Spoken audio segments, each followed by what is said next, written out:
안녕하십니까. 1월 10일 유튜브 영상 제작을 시작하겠습니다. 먼저 잔고부터 살펴보겠습니다. 오늘 잔고는 688만원입니다. 688만원 해서 마이너스 34만원입니다. 이번 계좌는 그 휴마시스하고 안철수 관련주를 가지고 있었고요. 1번 계좌는 안철수 관련주를 다 가지고 있었는데 이번 계좌는 그 휴마시스가 상승하면서 안철수 관련주 하락한 그 마이너스 부분을 커버를 했습니다. 그래서 마이너스 만 원으로 비교적 그 선방을 했고요. 1번 계좌는 안철수 관련주를 다 가지고 있었는데 오늘 안철수 관련주들이 대거 밀렸습니다. 그래서 오늘은 아쉽게 마이너스 34만 원으로 마감을 하게 됐습니다. 그 대응을 조금 못한 부분도 조금 있고요. 그러니까 야근하고 와가지고 피곤해가지고 막 졸려서 꾸벅꾸벅 졸면서 보고 있는데 이 재료가 너무 많이 터져 버렸어요. 그 대선 관련주들이 너무 많은 뉴스들이 나와가지고 그걸 그 머릿속으로 정리할 따라잡지를 못했습니다. 제가 그래서 거의 뭐 어, 좀 멍멍한 상태로 너무 이제 급작스럽게 변하니까 어, 단타하듯이 그냥 대응을 해버렸습니다. 그 판단이 잘 안 돼가지고 그래서 그런 연유로 인해서 손실이 34만 원 손실이 났다 이렇게 말씀을 드리고요. 그리고 제가 또 내일은 그 고향을 갔다 와야 돼서 음, 시장 참여하기 좀 어려울 것 같아요. 그래서 만약 일찍 복귀하게 되면 방송을 하도록 하고요. 만약 그 복귀가 늦어지면 휴대폰으로 간단한 매매 정도는 할 수 있으니까요. 그래서 그 늦으면 내일 방송을 하루 쉴 수도 있다는 거 미리 말씀을 드리고요. 음, 그렇습니다. 자, 일단 시장에 대한 개인적인 생각입니다. 어, 금요일 날 미증시가 하락을 했는데요. 금리 인상 우려감이 계속 작용하는 것 같습니다. 미국 10년물 국채 금리가 1.76, 이 정도 되면 대체로 나스닥 기술주들이 되게 하락을 하는 그런 흐름이 나왔던 것 같습니다. 예전에도.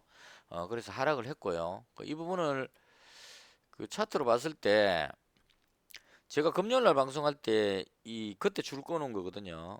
하락을 하더라도 요 정도 선은 지지를 받을 것이다 하고 줄 꺼놨는데 딱 지금 여기까지 내려왔습니다. 그래서 개인적인 생각으로 금리 인상 우려감으로 빠지긴 했는데 하락이 계속 빠지지는 않거든요. 그러니까 금리 인상 우려감이라는 재료는 어느 정도 시장에서 반영이 어느 정도 됐기 때문에 그 재료로 여기서 더 끌어내리기는 조금 힘들 겁니다. 개인적으로 그렇게 생각을 합니다. 그래서 요 정도 선은 방어가 되지 않을까라고 개인적으로 생각을 합니다. 그래서 그렇다고 해서 뭐 그 악재가 해소된 건 아니니까 그 추세가 바뀌어 갖고 상승한다 이게 아니고 기술적으로 반등하는 너무 많이 빠졌기 때문에 반등하는 그런 모양이 나올 때가 됐다 이렇게 정리를 하겠습니다. 그래서 그 지수에 대한 부분은 그뭐 급락할 것 같지는 않으니까 너무 신경 쓰지 말고 대응하자 이렇게 정리를 하고요.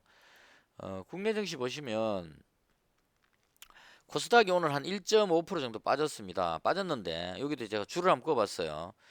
요 정도 빠지면 그 어느 정도 하락할 만큼 했다 그렇게 보여집니다.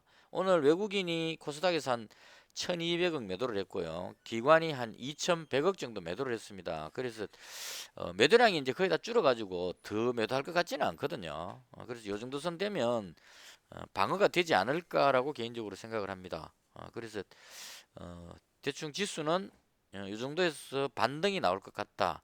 이런 쪽으로 생각을 하면서 오늘 시장에 대응을 했습니다. 자, 그리고 오늘 뭐 지수가 빠졌기 때문에 우량주들은 대체로 하락을 한 것 같아요. 삼성전자도 뭐 약보합이고 대체로 하락하는 분위기였고요. 쭉 봤는데 어, 이 전기 관련한 부분은 그 원전 뭐 이런 쪽에 뉴스가 있었던 것 같아요. 좀 올리다가 밀리는 그런 느낌이었고 2차 전지 뭐 하락했고 자동차 관련주도 하락하고 대체로 우량주들이 오늘 좀 하락하는 날이었다 이렇게 정리하면 될 것 같습니다. 그다음 그 제가 가지고 있던 종목 설명드리겠습니다. 먼저 휴마시스인데요. 음, 그 개인적으로 휴마시스는 끝까지 간다고 계속 지금 보유 중인데요. 오늘 그 흐름은 괜찮았다고 봅니다. 계속 누르다가 오늘 드디어 양봉으로 들어 올렸습니다.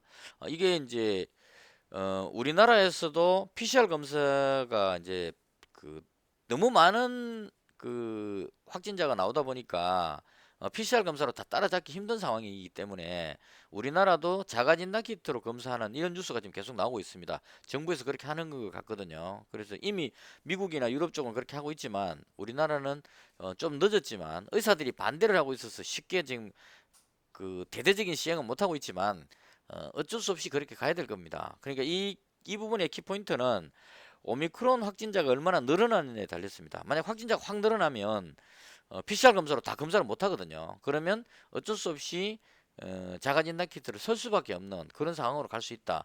그러면 이제 휴마시스가 급등하게 되겠죠. 그래서 저는 이제 그 오미크론 확진자가 늘어날 것으로 예상하는 이유는 일본도 지금 한 200명씩 나오고 있다가 어제가 한 8,000명대 나온 것 같아요. 물론 이제 미군 부대를 통해서 그 확진자가 감염이 됐다 이렇게 이야기를 하는데 어쨌거나 오미크론 감염자가 들어오게 되면 아주 빠른 속도로 확진자가 확 불어난다는 걸 일본을 통해서 우리가 볼 수 있다는 얘기입니다. 그래서 우리나라도 오늘 확진자 발표 나오는데 보면 해외에서 들어온 확진자가 230명 정도 그 역대급으로 많이 들어왔다는 얘기입니다. 그러니까 확진자가 국내 발생보다 해외에서 들어오는 확진자가 상당히 많이 늘어나고 있다. 그럼 해외에서 들어온다는 얘기는 오미크론 확진자일 가능성이 상당히 높다는 얘기가 되니까요. 이렇게 된다면 확진자가 우리나라도 급증해서 늘어날 가능성이 있다. 이렇게 예상을 하고 종합해서 자가진단 키트인 휴마시스는 상승할 것이라고 예상을 하고 이 종목에 계속 그 홀딩을 하고 있는 그런 상태입니다. 그 SD 바이오센스하고 휴마시스 두 회사가 지금 국내 자가 진단 키트를 공급하고 있는 걸로 알고 있는데요. SD 바이오센스는 지금 그거 있죠. 그 보호예수 물량인가? 신규 상장하면은 어느 시점까지 못 팔게 돼 있는 그게 풀린다는 뉴스를 본 것 같아요. 그래서 그런 것 때문에 쉽게 못 올라가는 것 같고 휴마시스는 실적도 좋고 수출도 많이 하고 있고 아마존에 지금 셀트리온이 공급하는 것도 휴마시스 같이 개발한 거죠. 그래서 그런 것들로 해서 아마존을 통한 공급, 그다음 바이든 행정부의 5억 개 구매하는 거기도 어느 정도 들어갈 가능성, 그다음 국내에서 자가진단 키트를 본격적으로 사용할 것 같은 기대감 이런 거 다 합치면 상승 쪽으로 갈 가능성이 높다. 그래서 휴마시스는 계속 들고 갈 생각이다 이렇게 말씀을 드리고요. 그리고 안철수 관련주가 오늘 대체로 밀렸습니다. 그래서 일단 그 제가 가지고 있는 그 2번 계좌에 원래 2번 계좌에 여기에 그 뭐가 있었느냐 하면 저게 있었습니다. 광진 시럽이 있었습니다. 어, 안철수 관련주 대장인 줄 알았어요. 여기서 상한가 가고 급등하길래 대장인 줄 알았는데 오늘 빠지는 이 흐름이 대장이면 이렇게 많이 빠지면 안 되거든요. 5일선을 지켜서 대충 한 이 정도는 지켜줘야 되는데 12%나 빠져버렸습니다. 그래서 너무 많이 빠져버렸기 때문에 한번 이렇게 쭉 빠지고 나면 이제 상승 탄력이 떨어지니까 나중에 다시 돌아오면 다시 잡더라도 일단 대장은 아닌 것 같다 싶어서 이 종목은 이익 실현했습니다. 제가 여기쯤에서 가지고 있었으니까요. 이익 실현하고 그걸 휴마시스로 다 몰았습니다. 그래서 휴마시스가 지금 비중이 상당히 많습니다. 510만 원을 휴마시스로 몰았습니다. 그러니까 광진 시럽 가지고 있던 거 정리하고 그걸 휴마시스로 몰아가지고 2번 계좌는 링넷하고 선의전자는 그대로 가지고 있습니다. 이제 한 24% 수익이 나 있는 상태니까요. 이 종목은 안철수 관련주의 원조 대장격들인 종목이니까 그대로 가져가겠다는 생각으로 지금 보유 중이고요. 특히나 선의전자 같은 경우에는 오늘이 그 단일 감염의 마지막입니다. 그래서 그 쉽게 안 밀리고 어느 정도 버티죠. 그래서 이제 이게 호재성 뉴스만 나온다면 다시 한 번 더 급등할 수 있지 않을까 그런 관점으로 선의전자, 링네트는 그대로 보유 중인 상태입니다. 그래서 여기 2번 계좌고요. 자, 그다음 1번 계좌가 오늘 문제였는데요. 안랩, 그다음에 링네트, 그리고 다물 멀티미디어 가지고 있었는데 다 밀려버렸습니다. 안랩 4% 빠졌고, 링네트 1.39% 빠졌고, 그다음 다물 멀티미디어 한 8% 정도 빠졌습니다. 그래서 일단 이 종목 세 개를 동시에 다 손절했습니다. 언제 손절했냐면 오늘 이 부분은 지금 설명하기 상당히 좀 어려운데 두 수업 달라도 해볼게요.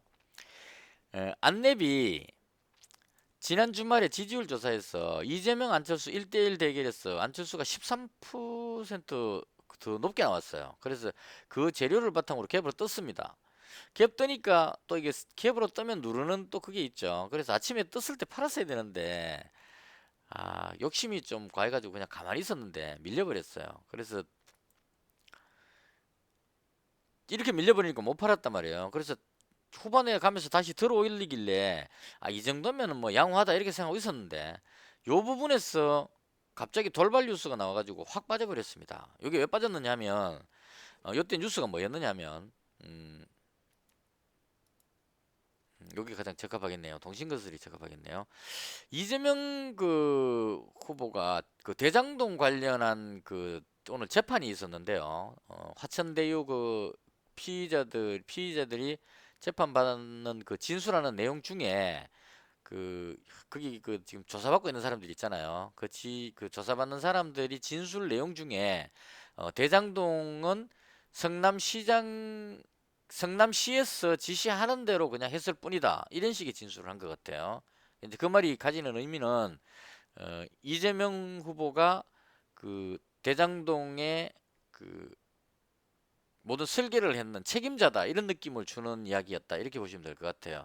그래서 그런 부분으로 인해서 이제 그 이재명 후보가 대장동에 직접적인 연관이 있는지 없는지 특검을 하라 이런 압박이 들어갈 수 있다 이런 얘기입니다. 그래서 그런 관점으로 금요일부터 그런 조짐이 좀 보였었어요. 제가 이날 이익 실현하고 금요일날 밀리고 다시 또 오늘 또 밀렸죠. 그래서 대장동 관련한 악재로 이재명 관련주가 뒤로 밀렸습니다. 자, 이게 밀릴 때 상대적으로 윤석열 관련주가 급등을 하는 겁니다. 그러니까 그 더불어민주당 후보가 밀리니까 국민의힘 후보가 올라간다 이런 관점으로 이제 확 바뀐 거예요. 그래서 보시면 애니 능률이 아침에 좀 상승하다가 쭉 밀렸습니다. 요거 밀릴 때 안철수 관련주가 안랩이 쫙 올라갈 때 반대로 여기 내려왔단 말이에요. 그러니까 윤석열 관련주하고 안철수 관련주는 서로 반대 개념으로 움직입니다. 왜냐하면 야권 후보기 때문에 윤석열 후보가 내려가면 안철수 후보가 올라간다 이런 개념으로 움직였는데요.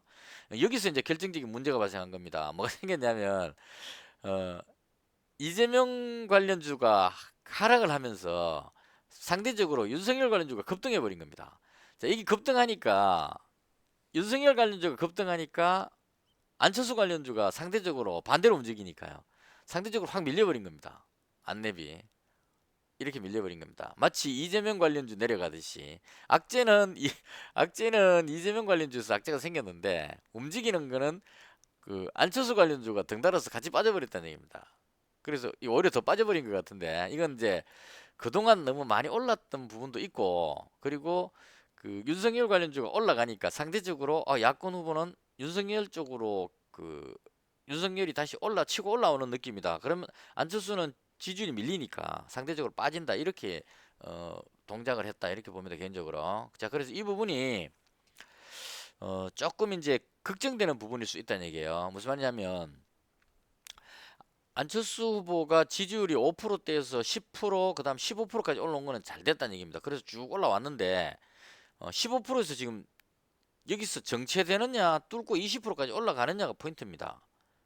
이제 그 주말 동안에 나오는 지지율 조사가 15%에 다 지금 걸려 있거든요. 그럼 과연 이 15%를 뚫고 20%까지 올라갈 수 있느냐, 아니면 15%가 고점으로 해서 더 이상 못 올라가느냐, 이 부분에 대한 판단을 해야 되는데 주말 동안에 좀 여러 가지 뉴스들이 있었습니다. 어떤 뉴스가 있었냐면 이준석 대표하고 윤석열 후보가 이제 둘이 다시 의기투합하고 나서 윤석열 후보가 좀 이상한 행동들을 많이 합니다.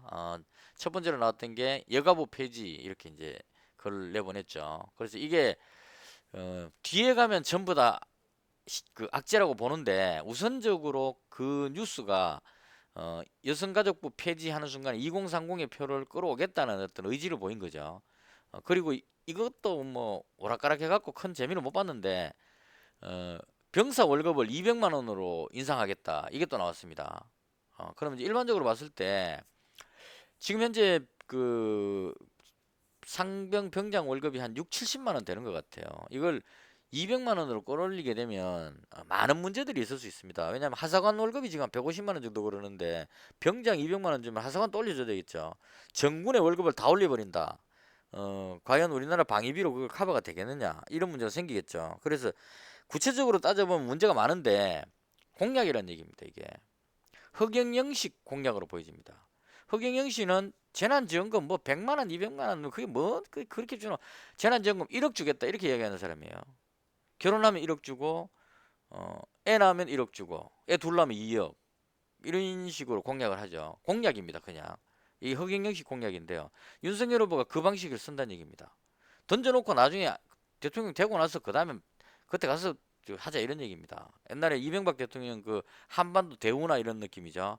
한반도에 낙동강을 그때 나왔을 때도 제가 참 이해가 안 됐는데 낙 부산에서 낙동강으로 배를 그 여객선이나 화물을 싣고 낙동강을 타고 올라갔고 그게 충청도 쪽에서 금강 해갖고 추풍령 그 높은 산을 그 무슨 부유식으로 해갖고 이렇게 붕 띄워가지고 배를 산 위로 띄워 올려가지고 건너가서 한강으로 가서 인천으로 빠져가는 이런 말도 안 되는 공약이 먹힌다는 게 참 신기하죠. 그래서 그런 식의 그 공약이라는 얘기입니다. 그래놓고 실제로는 안 하잖아요. 그게 던지는 공약입니다. 그냥 그래서 그런 식으로 막 던지고 있는 것 같아 지금. 그러니까 지지율이 떨어지고 있는 이거를 분위기를 반전하기 위해서 던지고 있다.